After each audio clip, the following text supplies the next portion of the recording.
Old South Barnes has over 50 years in the woodworking business.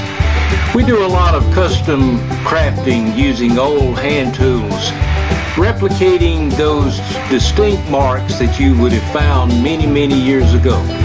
On this project, we're doing something a little different. We wanted to highlight and showcase how you can cut a mortise, a circular mortise that is, using a regular chainsaw.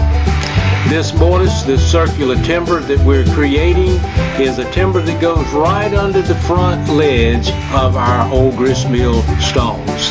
Follow along as we do something truly unique in this project.